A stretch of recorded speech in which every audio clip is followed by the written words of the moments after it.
कि बार बार जो बिहार की बात आती है, 10 साल तक 15 साल तक लालू जी का रीजन रहा और 17 साल तक आप लोग बीजेपी के साथ गठबंधन करके चले, लगभग ये 18वां साल होने वाला है। सच्चाई बताइएगा सर इसमें कि बिहार के लोगों को क्या मिला है? आप लोग तो राजनीति करते हैं, ये अलग बात है, लेकिन सच्चाई यही कि आज भी बिहार बदहाली की स्थिति से जूझ रहा है। दोनों के बीच कोई गैप नहीं था। हम दोनों, शरीर हम लोगों का दो है, आत्मा हम लोगों की एक ही रही है, इसमें कहीं कोई फर्क नहीं है। उनकी भी व्यवस्था वैसी ही है। आज तमिलनाडु का हम लोग बात अगर कर लें या फिर दिल्ली, कोलकाता, मद्रास, कहीं की भी बात करें, बिहारी आज भी मजदूरी करने के लिए वहां जाते हैं। इस व्यवस्था पे कभी आप लोगों ने सोचा है गंभीरता से, और क्या निकल पाएगा इन सारी चीजों से बिहार कभी? राष्ट्रीय लोक जनता दल का एक मजबूत केंद्र के बात और यहाँ उभरेगा। अच्छा, अगर सिवान में टिकट की जब बात आएगी आपकी पार्टी से, तो क्या उस वक्त एक नया चेहरा दो हम लोग रमेश कुशवाहा को देख सकते हैं क्या लोकसभा? नहीं, उपेंद्र जी हमारे बहुत पहले से उनसे हमारा एक मित्रोत्व संबंध रहा है और 2005 से भी उनके साथ हमारा संबंध रहा है, चाहे वो जिस दल में रहे हों। हम तो बीजेपी का समर्थन भी सत्य में रहेगा। अब किनके साथ रहेगा नहीं रहेगा तो मैंने पहले ही बता दिया कि अभी तो कुछ तय ही नहीं हुआ है। अभी तो हम लोगों की पार्टी की बैठक इस यात्रा के बाद होगी, उसमें हम लोग निर्णय लेंगे। डॉक्टर एसडी प्रसाद, होम्योपैथिक द्वारा 40 सालों से असाध्य रोगों का सफल इलाज का अनुभव, कैंसर, लिवर, सिरोसिस, पैरालिसिस आदि समस्याओं के लिए आज ही मिले डॉक्टर एसडी प्रसाद, पतिभरा आरजीडी मेमोरियल हॉस्पिटल, खुरमाबाद, ग्रामीण बैंक तकिया के पास।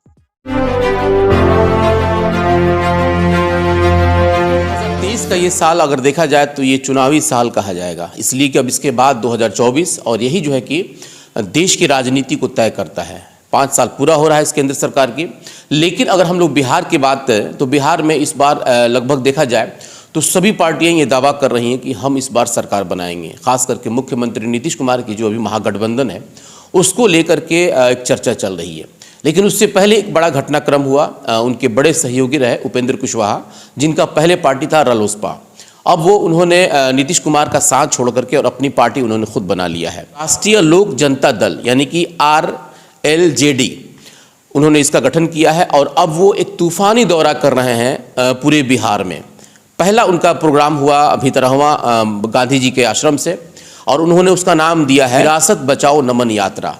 हालांकि आम लोग इस बात को नहीं समझ पाएंगे, लेकिन एक गणितज्ञ जो होता है, जिस तरीके से गणित का मामला समझता है, एक राजनीतिज्ञ भी है कि इस मामले को समझ सकता है। हमारे साथ अभी पूर्व विधायक, जीरादेई के पूर्व विधायक रमेश सिंह कुशवाहा हैं, उनके बड़े सहयोगी हैं और यूँ कहा जाए तो पार्टी के सेकेंड लाइनर ही माने जाएंगे। मैं इनसे इस बात को समझने की कोशिश करूँगा कि जिस तरीके से बिहार में फिर से एक नई पार्टी का उभार हो रहा है, ये पार्टी आखिर कितना दिन तक चलेगी और लोग इस पर कैसे विश्वास करेंगे। बहुत स्वागत है आपका। आपके भी चैनल को बहुत बहुत धन्यवाद।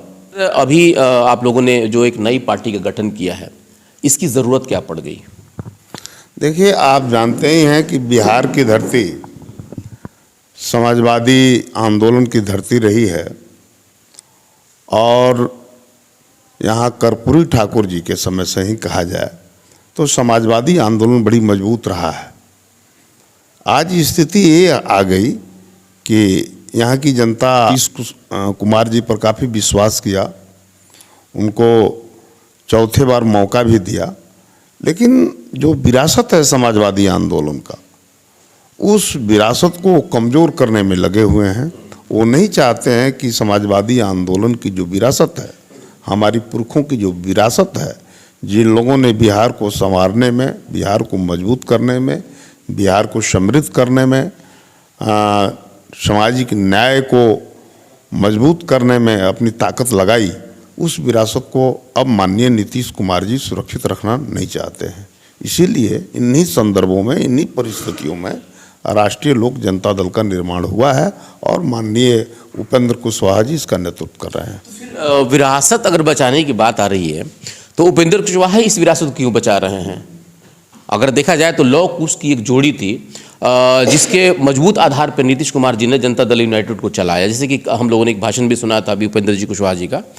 तो सवाल है कि आखिर कुशवाहा और कुर्मी जो एक मामला चलता है, तो उसमें उपेंद्र जी को ही क्यों लग रहा है कि इस विरासत को हमें बचाना चाहिए, वो भी अपनी अलग पार्टी बना करके? देखिए, ऐसा है कि नीतीश जी ने तो, उपेंद्र जी खुद ही कह रहे हैं कि माननीय नीतीश कुमार जी ने 10 वर्षों तक अच्छा काम किया और जहाँ तक नीतीश जी की बात है तो उनको अपना उत्तराधिकारी अपने ही परिवार में खोजना चाहिए था। वो दूसरे के घरों में अपना उत्तराधिकारी खोज रहे हैं। तो ऐसी परिस्थिति आ गई कि इस विरासत को बचाने की ज़रूरत आ पड़ी उपेंद्र कुशवाहा जी को, और उपेंद्र कुशवाहा ने बहुत उचित समय पर उचित निर्णय लिया है। क्या लग रहा है कि यानी कि विरासत का खतरा, यानी कि आप लोग जिसका नाम नहीं ले रहे हैं, या अगर नाम भी हमने सुना कि लालू जी के ऊपर बार बार वो बात कर रहे थे कि उनके बेटे यानी कि तेजस्वी यादव जो कि उप मुख्यमंत्री हैं अभी, तो उनको उन्होंने अपना उत्तराधिकारी, हालांकि परोक्ष रूप से नहीं कहा है उन्होंने, अपरोक्ष रूप से ही कहा है। तो क्या इस बात का डर आप लोगों को सता रहा है क्या कि अगर कहीं ना कहीं उसके लगाम हाथ में चला गया राजद में, तो फिर से वही माहौल आएगा और वो आप लोगों का विरासत सुरक्षित नहीं हो पाएगा क्या? देखिए, डर की कोई बात नहीं है और डर से राजनीति होती भी नहीं है, लेकिन लोगों ने तो देखा है ना, 15 वर्षों का वो मंजर लोगों को याद है, पूरे बिहार के लोगों को याद है। नहीं लोग चाहते हैं कि फिर बिहार पुराने रास्तों पर आवे और पुराने दिन वो लौटे, लोग नहीं चाहते हैं। बात तो यहाँ ये भी आ रही है ना कि उपेंद्र जी को मतलब नीतीश कुमार जी ने तिरस्कार कर दिया, हटा दिया उनको, राज्यसभा में नहीं भेजा, मुख्यमंत्री के देखा जाए तो उप मुख्यमंत्री की दावेदारी अंदर से कर रहे थे, तो इसको भी उन्होंने नज़रअंदाज कर दिया। तो शायद कि इसी को लेकर के खुंज में आकर के उन्होंने अपनी एक पार्टी बनाया है। इसमें कितनी सच्चाई है? नहीं, इसमें कोई खुंज नहीं है। वो तो थे ही, वो तो MLC थे ही। सब लोग तो भाई MLC बनने के लिए, राज्यसभा में जाने के लिए संघर्ष करते हैं। वो तो 3 बार एक बार केंद्रीय मंत्री से उन्होंने इस्तीफा दे दिया, एक बार राज्यसभा से उन्होंने इस्तीफा दे दिया, इस बार MLC पद से इस्तीफा दे दिया और वहाँ से इस्तीफा देकर को सड़क में आ गए हैं, सड़क पर आ गए हैं। आंदोलन का रास्ता उन्होंने अख्तियार किया है। इसमें कहीं मुख्यमंत्री बनने की बात नहीं थी तत्काल। ऐसा वो ये चाहते थे कि जो ये धारा है इसकी अगुवाई माननीय नीतीश कुमार ही करें, लेकिन नीतीश कुमार नहीं करना चाहते हैं, वो थक गए हैं।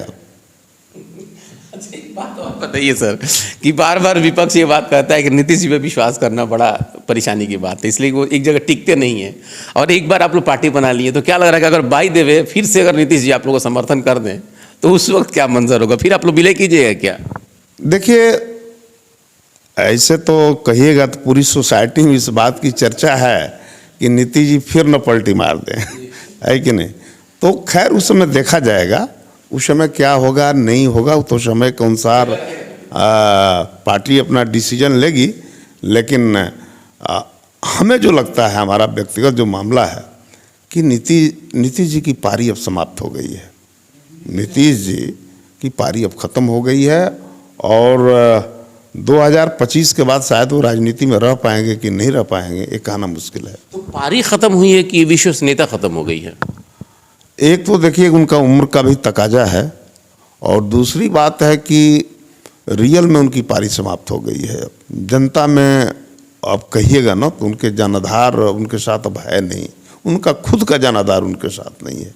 पर एक दौर था 2015 में हम लोगों ने देखा, 2010 में देखा कि नीतीश कुमार के इर्द गिर्द बिहार की राजनीति घूमती थी और समाज का सबसे मोस्ट बैकवर्ड हिस्सा नीतीश जी को अपना हिस्सा मानता था। लौकुश तो था ही, महादलितों का भी हिस्सा नीतीश जी के साथ था। लेकिन आज आप गाँव में जाइए, न तो उनके साथ महादलित है, न मोस्ट बैकवर्ड है और न लौ है न कुश है। उनका अपना लौ भी जो है उनके साथ खड़ा नहीं है। आप चले जाइए बड़हरिया, उनका जो केंद्र है, वहाँ के लोगों से पूछिए कि भाई आप क्या क्या कहना है इस पर, आपका क्या मंतव्य है, लोग बता देंगे। नीतीश इसके पीछे कारण क्या रहा? कारण एक पुख्ता कारण बताएंगे ना आप? इस हालांकि ग्रास लेवल पे जब हम लोग बात करते हैं तो कुछ लोगों का कहना है कि जैसे उन्होंने दारूबंदी किया तो कुछ लोगों को लगता है कि अच्छा है, कुछ लोगों को लगता है कि नहीं, जो राजनीतिक लोग होते हैं। तो आपके पीछे कुछ ऐसा ठोस प्रमाण है जिससे लग रहा है कि उनकी विश्वसनीयता खत्म हो रही है या लोगों में उनकी पहचान अब खत्म हो रही है? देखिए, हम 2 कारण समझते हैं। एक कारण तो ये है कि 10 वर्षों तक माननीय नीतीश जी ने अच्छा काम किया, लेकिन 10 वर्ष बाद 2015 के बाद अगर कहिएगा तो बिहार फिर गतिरुद्ध हो गया है विकास के मामले में और नीतीश जी के पास कोई एजेंडा ही नहीं है, कोई रोड मैप नहीं है यहाँ से बिहार को और आगे ले जाने का। तो बिहार एक ठहरा हुआ है।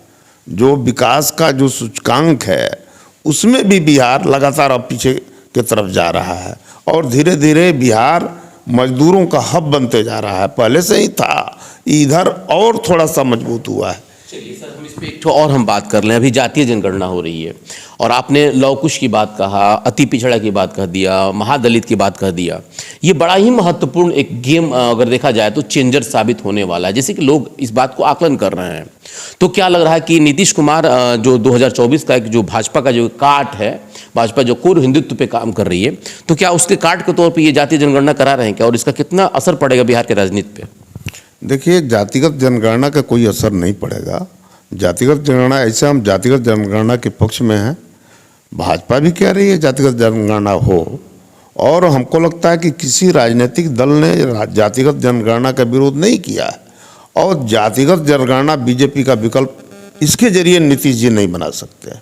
जातिगत जनगणना होना चाहिए, इसके जरिए पता चलेगा कि सोसाइटी में देखा जाए तो ऊपरी तौर पे इसका पक्ष में है, लेकिन अंदरूनी तौर पर तो नहीं चाहती है, इसलिए उसका बेस वोट खत्म हो जाएगा।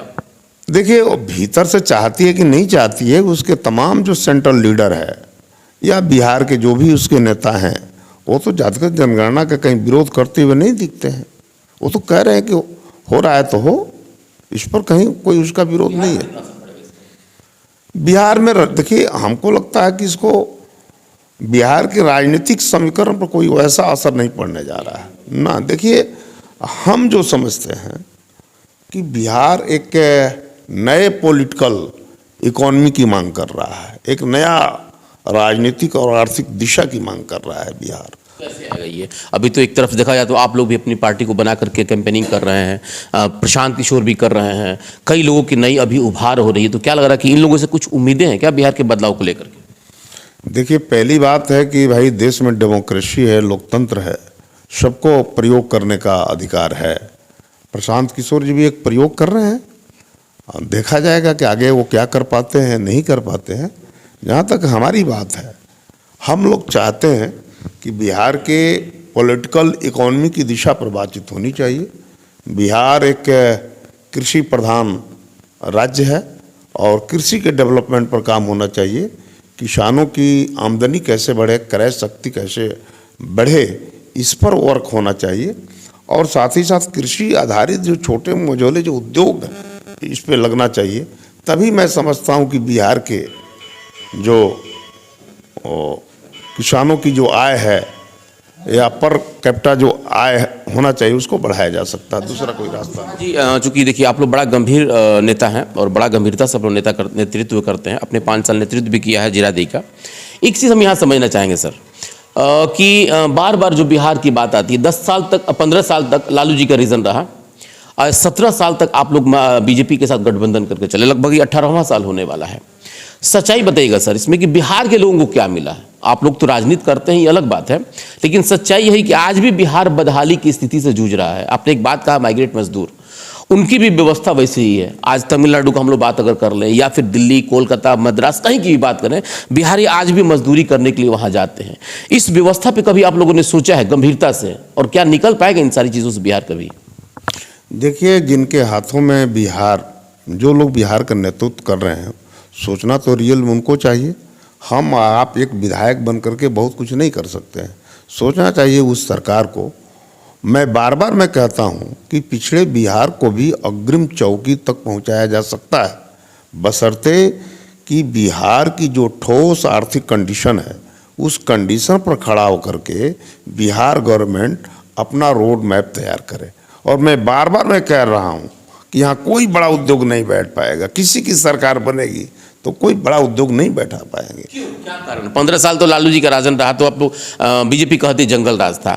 अभी 17 साल तो थे ना, बीजेपी जेडीयू के साथ थी ना, डबल इंजन की सरकार थी। उसके बाद भी अगर कुछ यहाँ पे बुनियादी ज़रूरतें जो थी वो नहीं पूरा हो पा रहा, तो फिर कहाँ कमी रह जा रही है? मैं यही कह रहा हूँ कि चाहे वो लालू जी की सरकार रही हो या माननीय नीतीश जी की सरकार रही हो, नीतीश जी ने 2 काम किया जो अच्छा काम किया, उसका हम समर्थन करते हैं।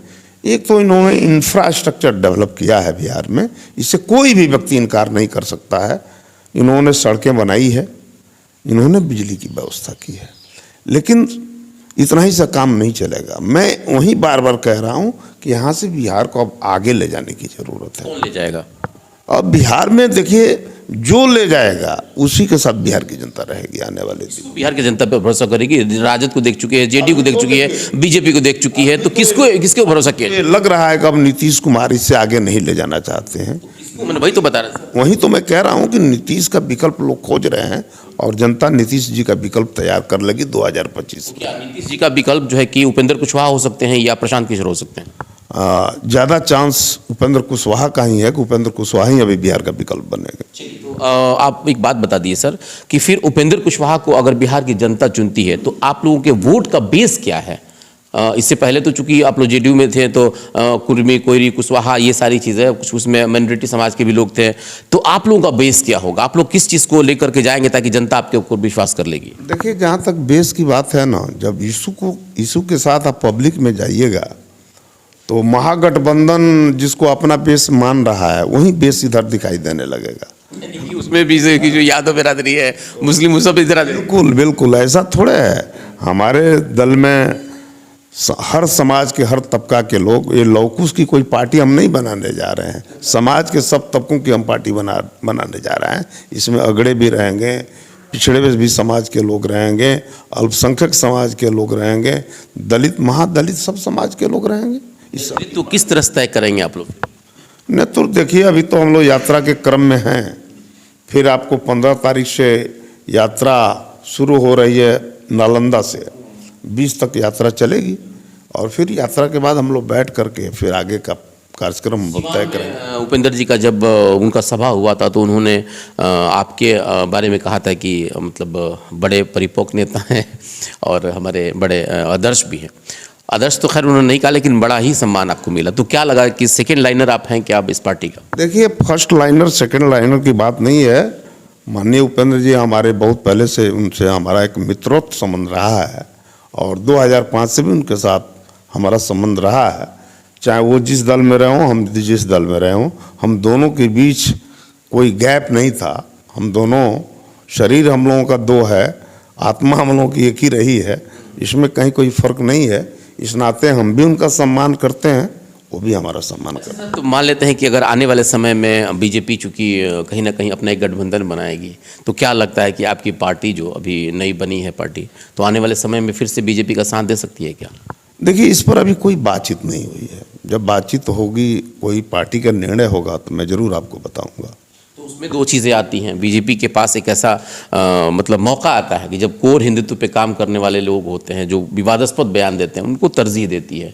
कुछ आपकी भी पार्टी के अभिनेता हैं जो कि मंच पे मैंने उस दिन देखा कि वो लोग इससे पहले जब नगर परिषद का चुनाव हो रहा था तो उसमें उन्होंने कोर हिंदुत्व पे बात किया था, पोलराइज करने की बात कही थी। वैसे भी चेहरा आपके साथ है, तो क्या वैसे लोगों को आप लेकर के, खास करके और माइनॉरिटी समाज को लेकर प्रभावकारी हो पाएगा क्या आपका पार्टी? देखिए, ऐसा है कि हमारी पार्टी की जो विचारधारा है ये बिल्कुल समाजवादी विचारधारा है।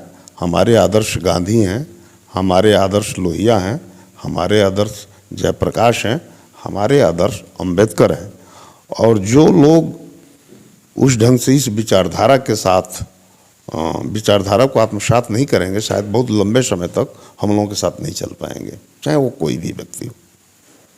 सर, सीवान के बारे में क्या कहा जाएगा? लास्ट में आपसे बस सवाल रहेगा कि सीवान एक ऐसा जगह है, ऐसा एक लोकसभा मतलब जगह यहाँ माना जाता है कि इसका प्रभाव पूरे बिहार पे पड़ता है, तो इसका क्या असर पड़ेगा खास करके अपनी पार्टी में? क्योंकि अभी उपेंद्र जी का जो सभा हुआ था काफ़ी सफल सभा रहा उनका, तो इसका प्रभाव क्या रहेगा सीवान का? देखिए, सीवान में माननीय उपेंद्र कुशवाहा जी की जो पार्टी है, राष्ट्रीय लोक जनता दल, इसके साथ एक अच्छा सोशल बेस यहाँ उनको मिल गया है।